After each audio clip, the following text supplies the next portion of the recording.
Sunday, January 26, 2020, I posted Anachronism 2967. It's called 14-Year-Old Fiddler, the Orange Blossom Special. Some things work to take your mind off of others. Deference, it's sometimes called.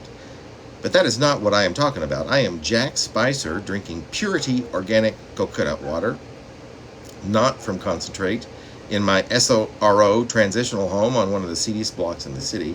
All true except this is coffee, and I'm not Jack Spicer. A block I have come to love. I've been here a month shy of a year, and now it's been 4.5.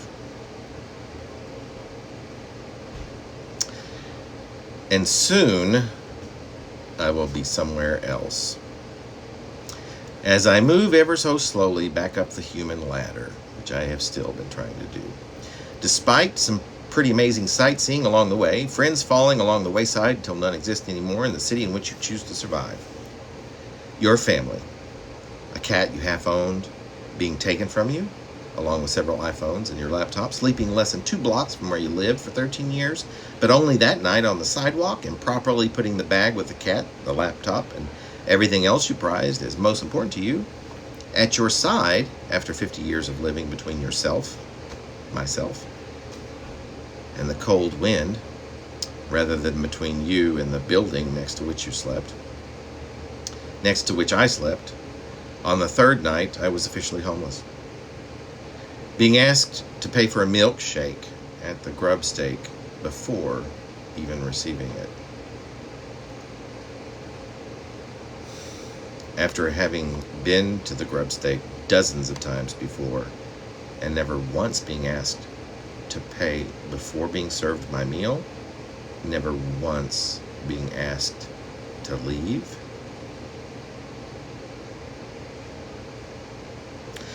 Losing a job to get an apartment after living in a shelter for 2 years, well, 6 months on 6 months of that on the streets, while working for the city and county government, no less, because your appointments to finally get your own place to live, happen to coincide with your first day of work, which takes 2 hours instead of 30 minutes, and this before being told you have to come back the next day for another 2 hours.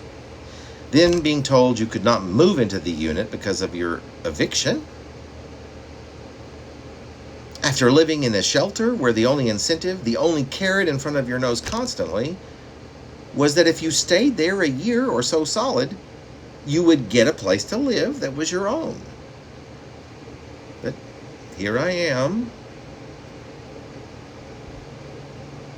sitting in my lovely little SRO on the seediest street in San Francisco, as I love to exaggerate, writing this poem to you, a bit perturbed about someone I knew before I was kicked out and assaulted by my apartment manager because I needed to go to the emergency room. Panic attack. Being assaulted while you're having a panic attack, and because you're having a panic attack. He tried to choke me in the U-Haul truck that was only full of 1/3 of the items from my apartment, over half of which were not mine, but the assholes who left with no explanation, who had co-signed for the apartment with you some 13 years earlier, who promised just a month or two before that I would never have to worry about leaving our apartment as long as he was around. Why should I take that as foreshadowing? Why would I have? He also took the telephone bill to pay, since it was half his anyway, or at least until he disappeared some 5 years ago, without one word to me since.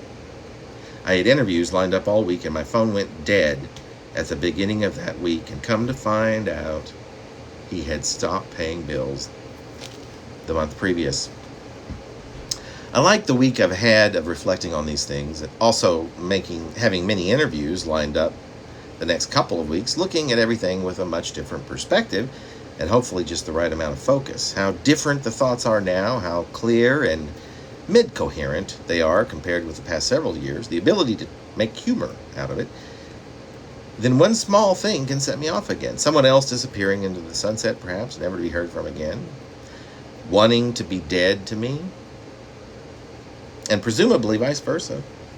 After years of work in a different direction, This becomes familiar. The answers elude me. How to unclog that pipe, how to successfully cover every leak that spouts. It's impossible. Only one does what one does, which sometimes is what one can, all that one can. All I can do seems to be growing exponentially as I write this. This is new. That is joy. That is an extenuation of life, a real life, and the expectation that it will occur, will be extended, will be extended. Life as maybe I had never known it before, but not sheer poverty, not homelessness. I still have time to go someplace for a vacation. There are trips to wine country I can make. Getting out of the city for the first time in around 4.5 years. 8.5 years now. No, 7.5, I guess. Almost 8.